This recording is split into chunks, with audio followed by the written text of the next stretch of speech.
第四種嘅朋友，你攞得 invite help 啊，好似上次我睇《愛情與浪漫》咁啦，呢張牌又出過嚟嘅，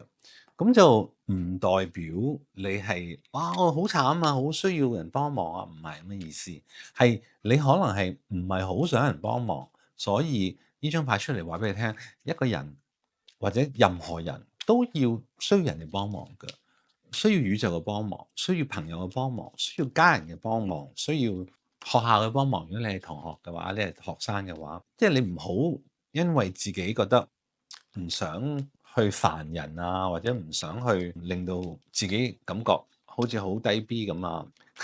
咁就唔想去揾人幫手，千祈唔好。成個 reading 未開始，第一張牌就話俾你聽，第四組你哋係需要幫忙嘅，同埋根本我係諗住做三組牌，但係第四組出嚟，即係話個宇宙係肯定要我講你哋咯，即係一定有第四組嘅朋友係同呢一個 reading 係可以有 resonance 嘅，有迴響嘅，而希望都唔使希望噶啦，我知道呢一個 reading 會幫到你咯。第一個牌咧，你就哇好犀利喎，就攞到 High Priestess 係咯。好襯啊！即係我覺得第二四組你哋呢兩張牌直情係孖公仔嚟嘅，你係唔好抗拒一啲你可能覺得你唔需要嘅內心嘅支撐，因為宇宙講緊就係話你係需要嘅。High Priestess 係管守緊全宇宙所有秘密，所以佢有咁嘅能力去幫助你，因為所有秘密佢都知嘅。咁當然佢未必講俾你聽啦，因為呢啲秘密嚟噶嘛。但係佢 invite help。你問佢就答你，有問必答。咁就第一張牌 High Priestess 喺 Invite Help 嘅第四組牌裏邊咧，好清楚話都俾我聽啦，你係需要幫忙咯。咁呢個 High Priestess 可以係你學校嘅一個管圖書館嘅姐姐，或者圖書館嘅一個管理員啊，都得㗎。我意思係話，唔係一定係高高在上，真係管宇宙嗰位 High Priestess。佢可以係你校長啊，可以係你嘅學校裏邊嘅輔導嘅老師啊，或者係你一個朋友啊，或者係你嘅家人啊。但係你一定要去揾佢幫咯，因為10月中到11月中對你嚟講好重要，好重要。因為你係 Chariot 牌，因為你係決勝負嘅時間。人生就冇乜叫贏輸嘅，但係你心裏邊會知道咩叫贏，咩叫輸咯。唔係一定話賺錢就叫贏，或者唔係一定話哦，我追到呢個女仔，或者係揾到呢個男仔做我男朋友之類呢，咁叫贏。但係你心裏邊知道你嘅滿分，你嘅滿足係乜嘢咯？嗰個就叫贏咯。但係唔容易嘅呢張牌，呢張牌係大牌，天嘅牌，知個 Chariot 係好勁噶嘛？佢係你去 Unicorn ride 住個 Unicorn，佢個衝勁係非常之大，而佢係贏，但係佢要離開離家別井，係咪叫離家別井啊？去另外一個都市，但係佢今次呢個旅程咧係會贏嘅。你可能要離開一啲嘢，可能你要離開一個心態，就係你永遠都鎖住自己，以為自己係唔需要人幫手嘅。你一肯俾人哋幫你咧，你就變成一個無敵嘅戰車，往前咁衝，咁你就變成一個好有能力嘅魔術師牌，一個好有能力嘅人或者能量咧，去令到你所夢想嘅嘢變成事實。所以你話幾好啊？第四組，但係你個 Magician 牌調轉喎，咁點解佢調轉出啊？就係因為你呢個 invite 牌嘅 help，你係未有決心咯，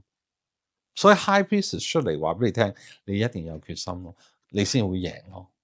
因為你最尾咧有個8個杯，呢8個杯就話俾你聽，你一定要離開呢個心態，離開呢個心態咧，你呢個 Magician 咧就調翻轉，你就有咁嘅能力啦。你係有咁嘅能力，但係你用唔到呢個能力，因為你唔肯去揾人幫，或者揾唔知，即係嗰個，因為每個人嘅故事揾個幫忙唔同㗎吓，可以好飄渺嘅幫忙，亦可以好實質嘅幫忙。我唔知道，我唔知道你嘅故事係咩，因為如果你要知道故事，我真係要度身訂做幫你攞牌。咁因為咁多人睇我哋呢個視頻咧，咁我冇辦法知道實質上你哋係真係實質需要幫忙啊，定係一啲好比較飄嘅嘢，好夢幻嘅嘢，或者係好唔係咁地球嘅嘢，唔知啊，我唔知啊，但係肯定要離開咯，一定要離開呢個咁嘅想法。哦，Seven of Bells，你有7把劍，你係好努力嘅，你呢個又係7，呢個係7，兩個7，7，你係好努力，所以你如果唔去揾人幫忙咧，你一個人咧，你會做得好辛苦，你會打到你傷痕累累。哪怕你最後成功咧，你都會傷痕累累。而家啲牌就係話，唔該你唔好咁蒙塞啦，唔該你唔好咁執着啦，揾幫忙啦，因為宇宙咁大，有好多好多秘密，好多好多能量係可以幫到你，你去揾佢哋啦。佢係咁大聲咁叫，離開你呢個心態啦。第四組，你只要離開呢個心態，哇，勝利就係你噶啦。然後你就會變翻咗一個有空氣、有水、有火、有土嘅一個咁嘅魔術師，即係一個好有能力嘅人，好有能量嘅人。咁啊，能力都係啱嘅，因為非常之有能力嘅呢個人，呢個就係你。兩張大牌就話俾你聽，哇 Four of Cups 係咯，你係唔選擇咯，所以導致到呢件事發生。Four of Cups 係唔選擇，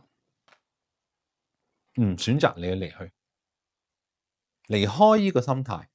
離開呢個唔想揾人幫嘅心態。只要你行呢條路咧，第四組嘅朋友咧，我係 guarantee 你有一個非常好嘅結果。所以恭喜你啊！希望你聽牌嘅話啦，第四組。